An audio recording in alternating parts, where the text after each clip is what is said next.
Olá para você que me ouve mais uma vez por aqui. Eu quero compartilhar mais uma palavra com você. Meu nome é Alexandre. Eu sou apenas alguém que tem buscado beber da sabedoria de Deus todos os dias. Toda vez que a gente vai até o Senhor e ouve sua palavra, toda vez que a gente busca o Senhor e Ele direciona nossas vidas, todas as vezes que a gente coloca Jesus no centro da nossa vida, Ele nos conduz, Ele nos fortalece, Ele nos enche de propósito. E o propósito é o que move de forma eficaz a nossa vida. Então, eu tenho meditado nas Escrituras para vencer, ou melhor, para crescer, para ser bem alimentado espiritualmente, para ser fortalecido, mas também para aprender a enfrentar as circunstâncias que nos cercam todos os dias. E alguns dias e algumas temporadas são piores do que outras, né?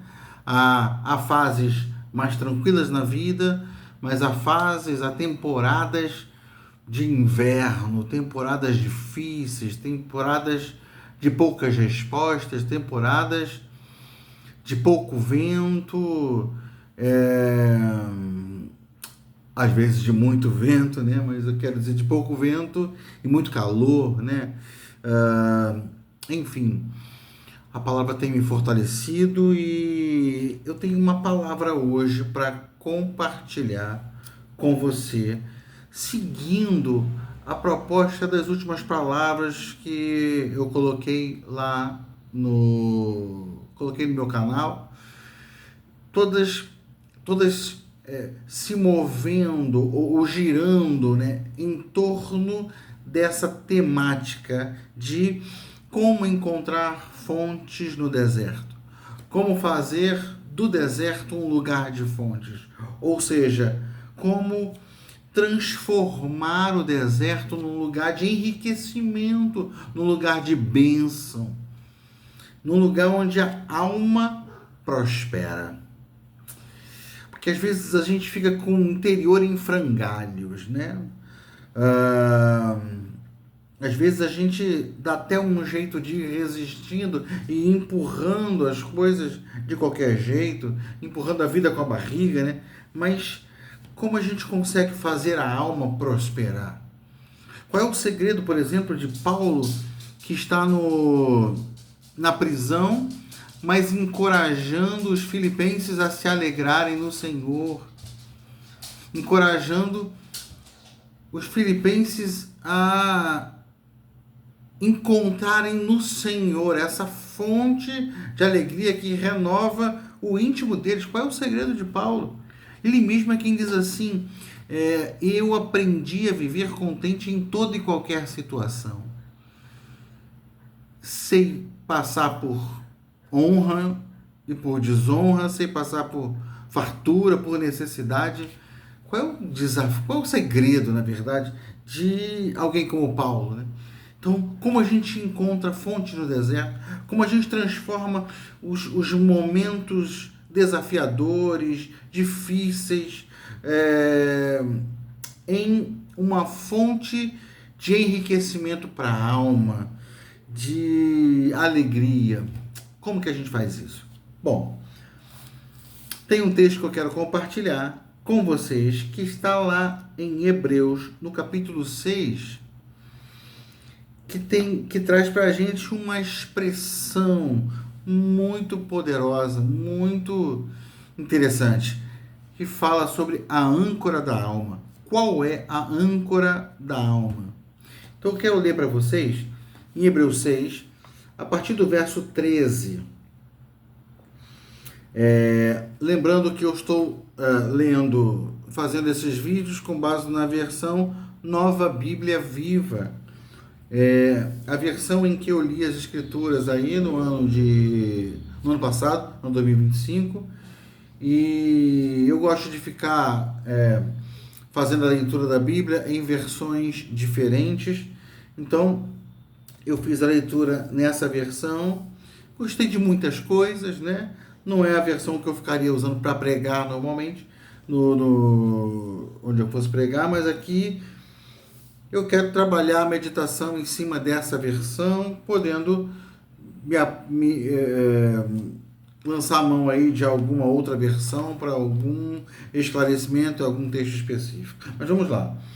Em Hebreus capítulo 6, a partir do verso 13, diz assim: Quando Deus fez a promessa a Abraão, Deus jurou pelo seu próprio nome, visto que não havia ninguém maior por quem jurar.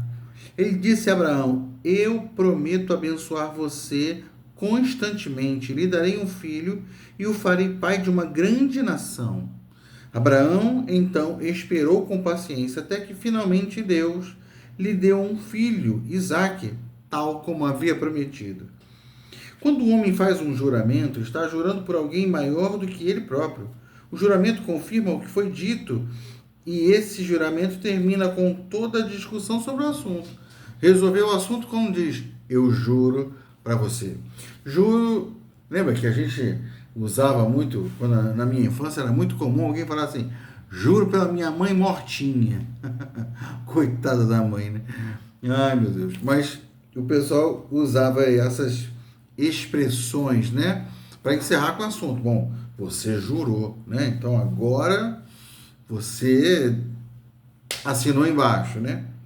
Isso se perde ao longo do tempo, se perdeu na época aqui do povo de Israel, Jesus teve que confrontá-los, né? Mas enfim, jurando, o assunto se encerra. Aí diz no versículo 17: Deus também se comprometeu fazendo um juramento, a fim de que os herdeiros da promessa soubessem com toda certeza e nunca precisassem recear que ele mudaria seus planos. Ele nos deu tanto sua promessa como seu juramento, duas coisas em que podemos confiar inteiramente, pois é impossível que Deus minta. Agora, todos quantos se refugiam nele para ser salvos podem tomar posse da esperança quando recebem tais garantias da parte de Deus. Essa é a esperança segura. Ou melhor, essa esperança segura é para as nossas almas uma âncora forte e de confiança que nos liga ao próprio Deus do outro lado do véu, no santuário interior do céu, onde Cristo penetrou à nossa frente para interceder por nós, valendo-se da sua posição de nosso sumo sacerdote, de acordo com a ordem de Melquisedeque. Que coisa interessante. O texto está falando sobre Deus ter prometido e ter jurado, né? Deus prometeu a Abraão que daria um filho para ele, uma descendência para ele, numerosa e incontável como as estrelas do céu e os grãos da areia do mar. Deus prometeu isso para ele. Em determinado momento, Deus manda que Abraão sacrifique o seu filho, lá em Gênesis 22. E Abraão, posicionado em sua fé, obedece ao Senhor e vai sacrificar o seu filho. A gente mencionou isso no último vídeo. E Deus interrompe Abraão, trava. Abraão, pode parar por aí. Já ficou claro que você é alguém fiel e comprometido, então eu vou te dar tudo que eu prometi e eu juro por mim mesmo. Então Deus prometeu e jurou. Deus não pode mentir. Ele usou a promessa e o juramento. Deus não vai voltar atrás nisso. Então isso é o quê? É uma âncora para a alma. Eu estou ancorado nisso. O mar pode ficar balançando, sacudido, se revoltando, mas eu estou firme. Eu não vou ser carregado pelas ondas. Por quê? Porque eu tenho uma esperança que é inabalável. Interessante lembrar, eu gosto sempre de lembrar, que na Bíblia a esperança não tem a mesma ideia que tem o nosso uso comum da palavra esperança. Normalmente, quando a gente fala em esperança, a gente fala de um sonho bom, né? É como quem tem tem um desejo muito forte de alguma coisa e fala, eu tenho esperança que isso aconteça. É como você dizer assim, eu tenho muita esperança que meu time seja campeão esse ano.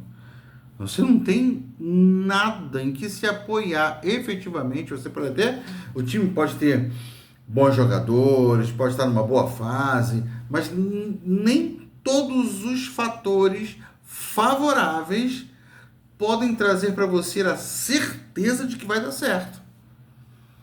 Na Bíblia, a esperança não é isso.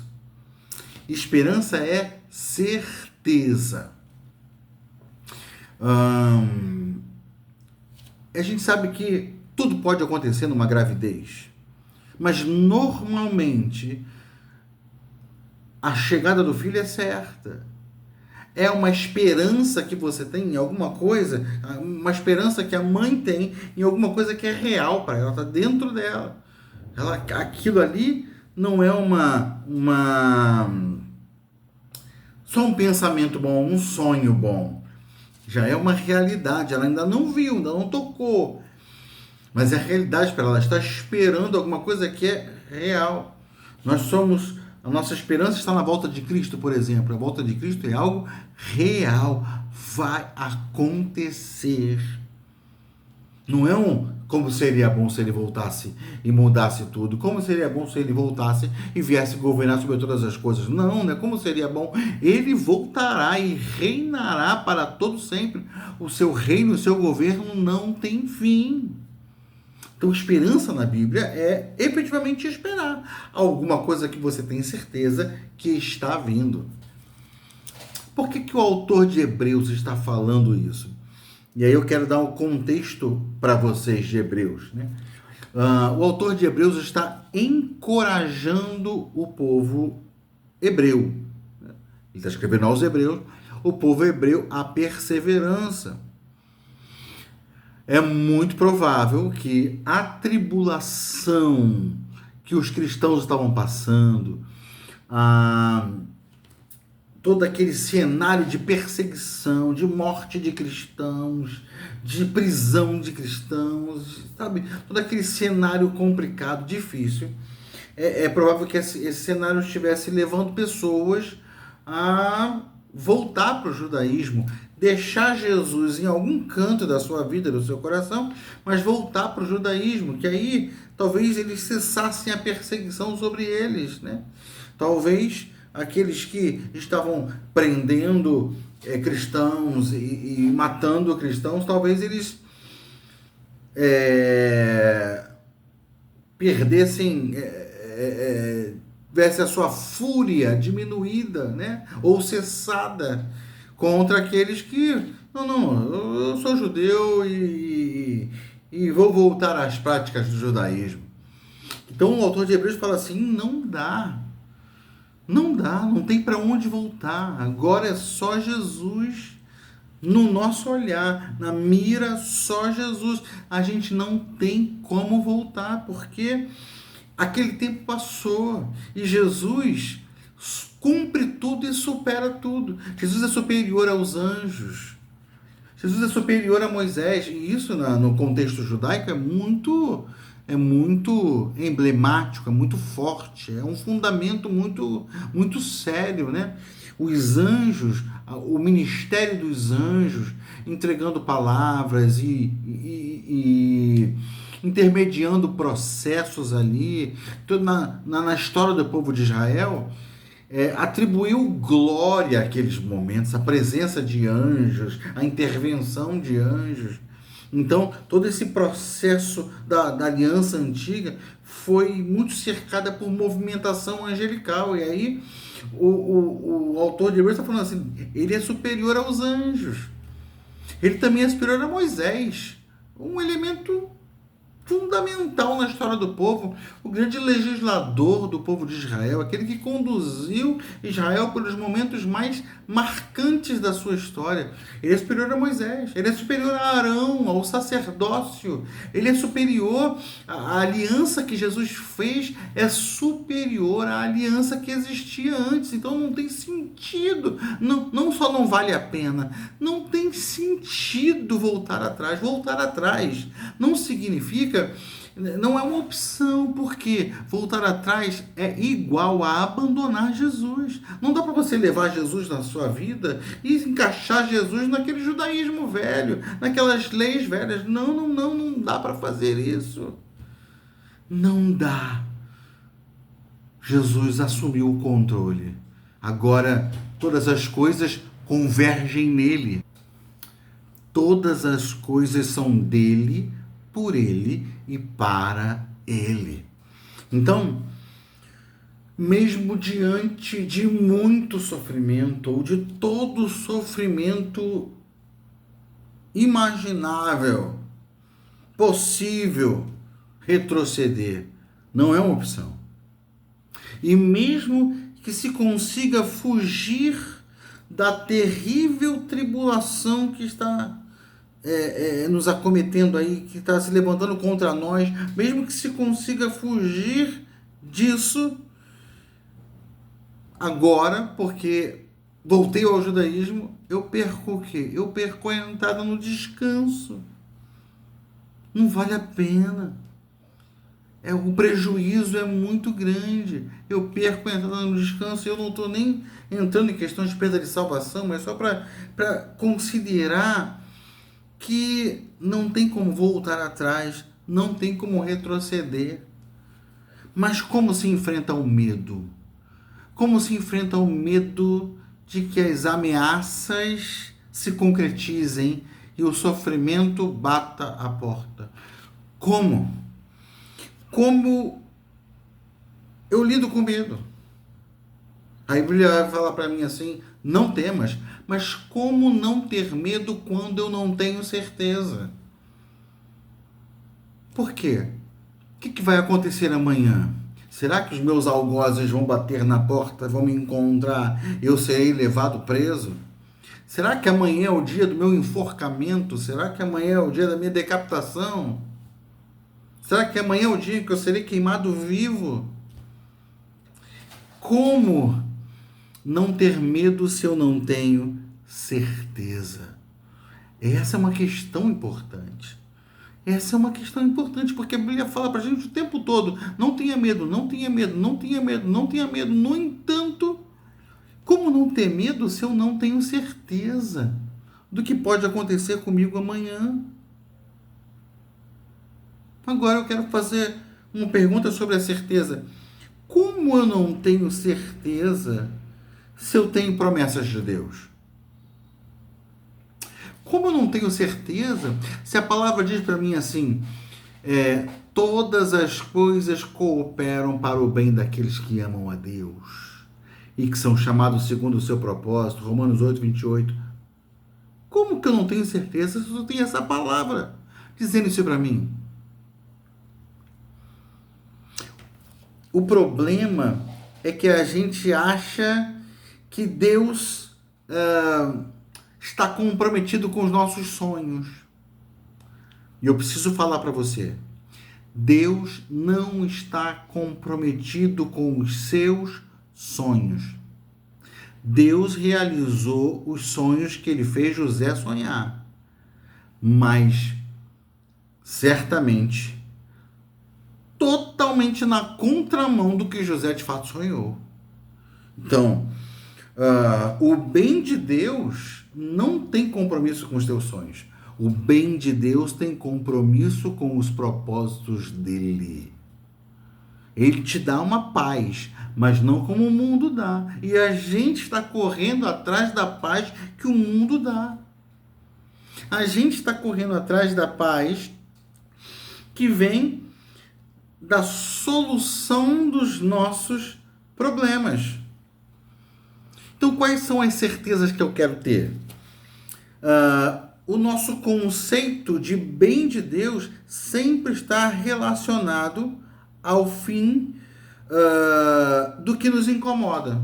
O nosso conceito de bem de Deus é sempre o encerramento daquilo que nos perturba.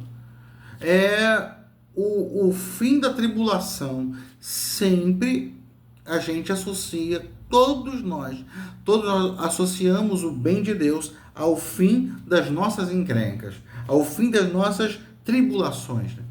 Tem algumas canções que A gente canta dizendo: chegou a nossa vez, chegou a nossa hora. Hoje é o dia do meu milagre. As pessoas muitas vezes gostam de cantar essa canção. Mas e se hoje for o dia da gente perder a cabeça? E se for hoje o dia da gente ser levado para a forca? Né? Essa é uma mensagem difícil, né? É uma coisa difícil de pensar. Ninguém quer pensar nisso, não é verdade? Mas eu quero perguntar para você: o morrer não deveria ser lucro? Não foi isso que Paulo falou? O viver é Cristo e o morrer é lucro. Se é lucro, por que a gente quer fugir tanto disso, né? O Salmo 23, Davi olha para Deus como um pastor, né? Ele faz: o Senhor é o meu pastor, nada me faltará. Aí ele fala: ele vai me levar a pastos verdejantes, vai me levar a lugar de águas tranquilas, mas ainda que eu ande, ou seja, mesmo que o pastor dos pastores, o pastor das nossas almas, esteja guiando a gente, isso não significa que não haverá vales sombrios. Não significa que não haverá vales de morte. Mas ainda que eu ande pelo vale da sombra da morte, eu não temerei mal algum, porque tu estás comigo. Tu estás comigo. Sabe, Deus esteve com José em todo o tempo, inclusive quando ele estava na mão do ismaelita que o comprou como escravo. Deus estava ali com ele. Ele estava arrasado, ferido na sua alma, decepcionado com seus irmãos, pensando: estou abandonado, mas Deus estava com ele. Lá ele foi vendido para Potifar, virou agora um escravo de um egípcio. E ele pensando: como é que eu saio dessa? Talvez pensando: nunca mais verei minha família, meu pai. No entanto, Deus estava com ele. Aí, por uma calúnia, ele foi parar na prisão. E na prisão, Deus estava com ele. Que segredo poderoso! Que segredo poderoso é esse de ter a certeza mais fortalecedora, mais animadora que existe, de que Ele está conosco. Essa é a certeza. Essa é a âncora da alma. Por que Abraão estava firme e foi obediente na hora que Deus pediu para ele Isaac? Porque ele estava com a sua alma ancorada na palavra do Senhor, na promessa do Senhor. E aí, quando você está com a alma ancorada na promessa do Senhor, você não teme abrir a porta do dia mau. Não teme abrir a porta que pode te levar à morte. Então, talvez você esteja olhando para essa semana, e essa semana, em princípio, para mim, pessoalmente, neste momento, é uma semana de muitos desafios.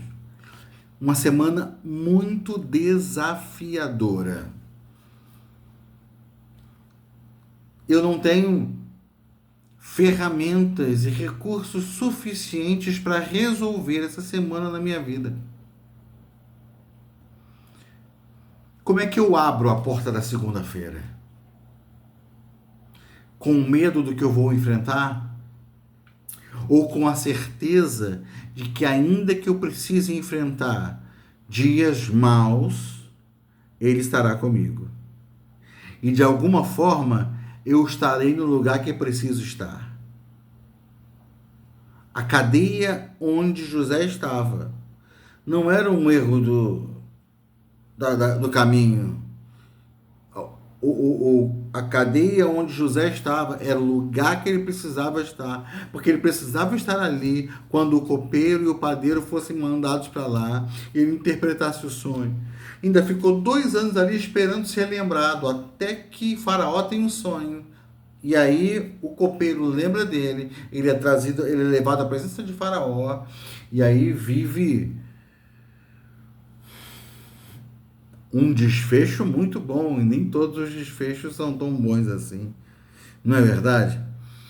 Abraão não temeu abrir a porta do dia mau. Se amanhã é o dia de sacrificar meu filho, eu vou lá. Por quê? Porque eu tenho conhecido o Senhor. Eu creio nas suas promessas. Eu creio na sua fidelidade. O movimento das águas não tira alguém que está ancorado no Senhor do seu lugar.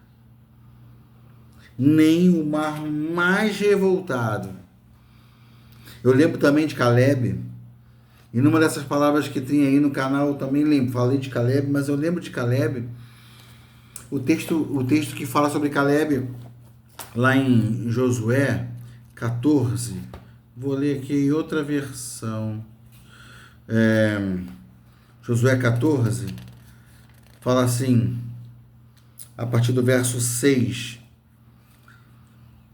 Os filhos de Judá chegaram a Josué em Gilgal, e Caleb, filho de Jefoné, o quenezeu, lhe disse: Você sabe o que o Senhor falou a Moisés, homem de Deus, em Cades Barneia, a respeito de mim e de você.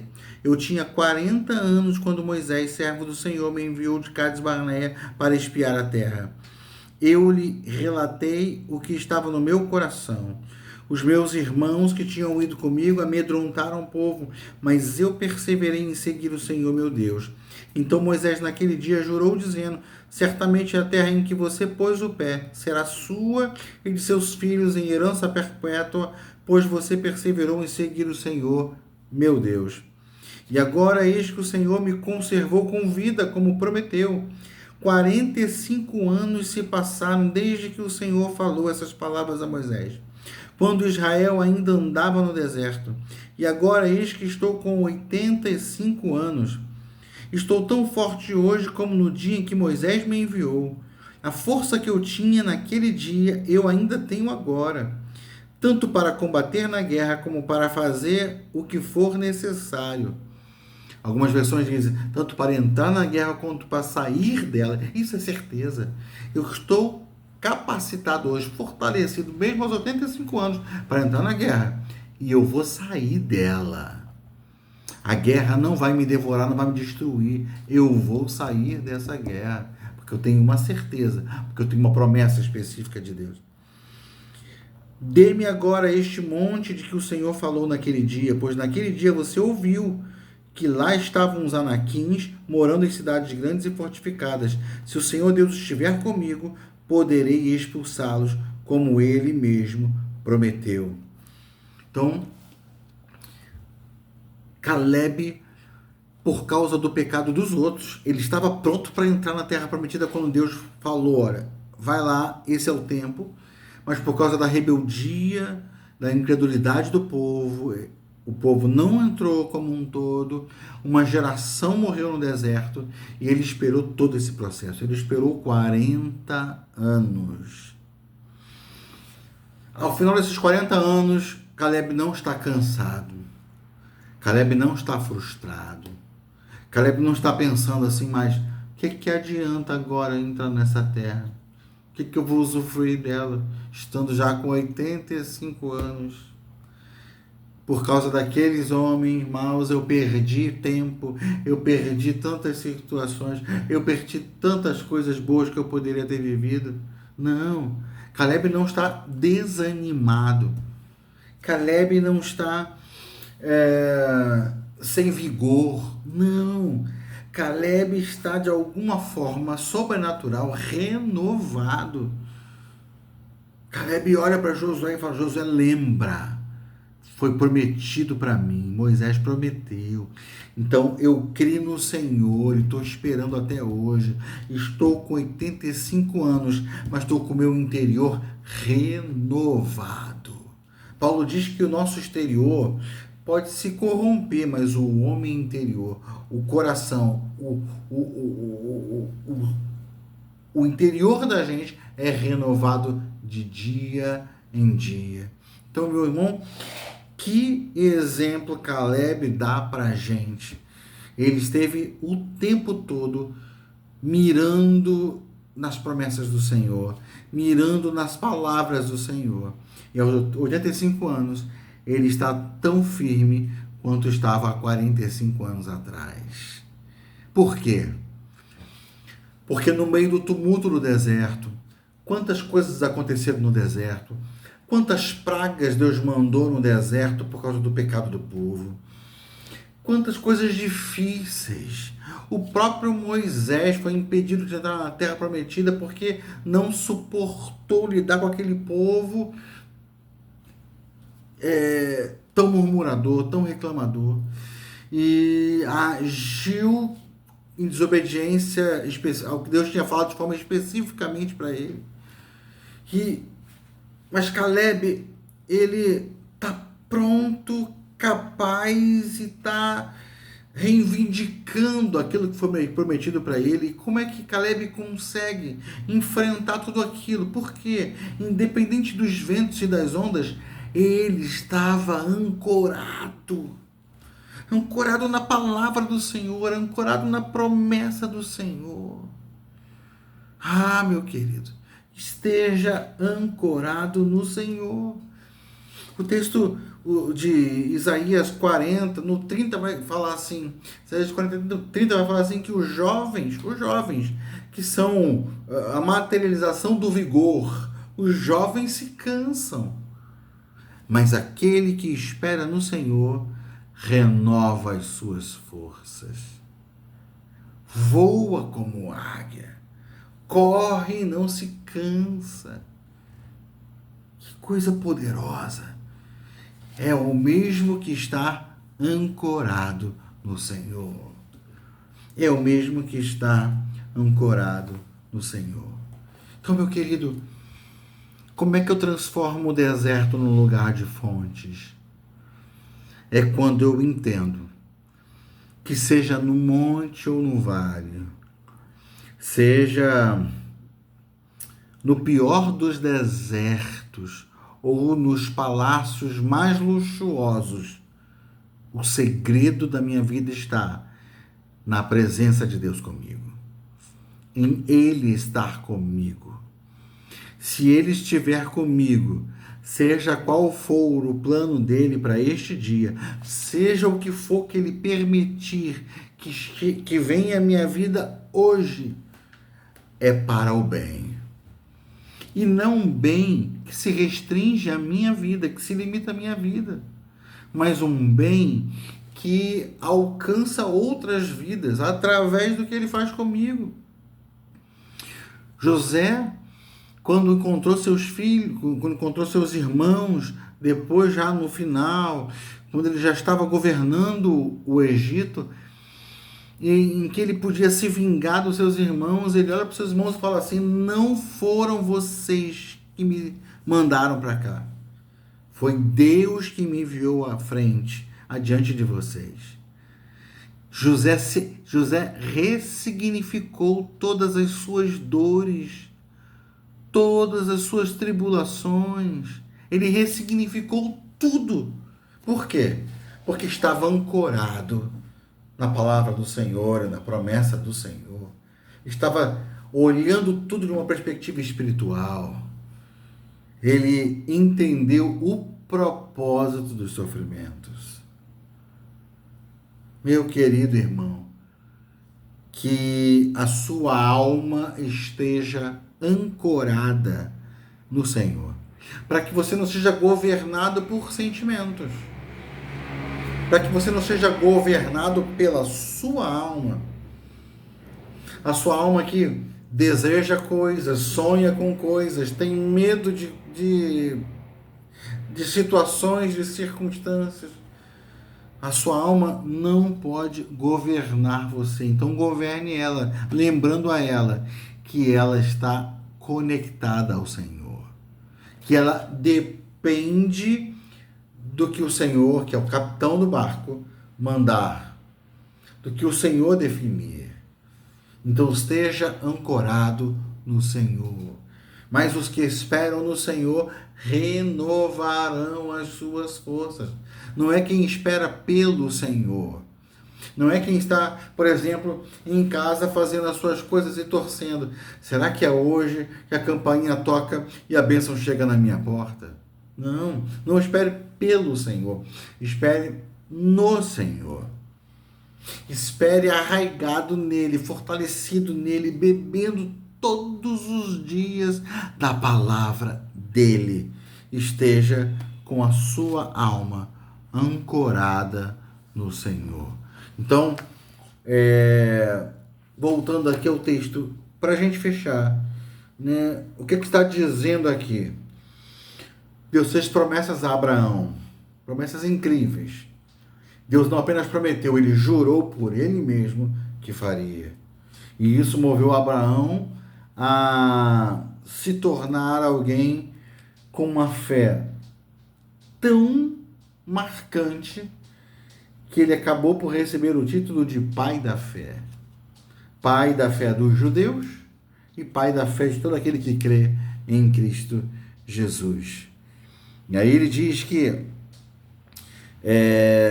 todos quantos se refugiam nele, em Deus, né, para ser salvos, podem tomar posse da esperança quando recebem tais garantias da parte de Deus. Então, se você tem garantias da parte de Deus, de que Ele é o teu pastor, de que Ele está cuidando de você, toma posse dessa esperança. Espera pelo cuidado do Senhor. Espera nele, pelo cumprimento das suas promessas. E se você não vir os seus sonhos se realizando nessa terra, não tem problema. Porque você não está aqui nessa terra para viver em função dos seus sonhos. Porque como Paulo fala, para mim o viver é Cristo. Todas as coisas são dele, por ele, para ele. Então, a gente vive Cristo. E porque vive Cristo, o morrer é lucro. E aí, vai haver um dia em que você entrará efetivamente no descanso do Senhor. Então ele fala, essa esperança segura é para as nossas almas uma âncora forte e de confiança, que nos liga ao próprio Deus do outro lado do véu, no santuário interior do céu, onde Cristo penetrou à nossa frente para interceder por nós, valendo-se da sua posição de nosso sumo sacerdote. Nós temos um sumo sacerdote nos céus, que está intercedendo por nós, que está orando por nós. Se você está passando por um tempo de desafios hoje, por um tempo de tribulação hoje, o Senhor Jesus não está parado, alheio ao que está acontecendo com você. Ele está diante do Pai intercedendo para que você não perca as suas forças, para que você seja renovado. E ele prometeu para você e para mim, estarei convosco até a consumação dos séculos. Então, alegre-se no Senhor.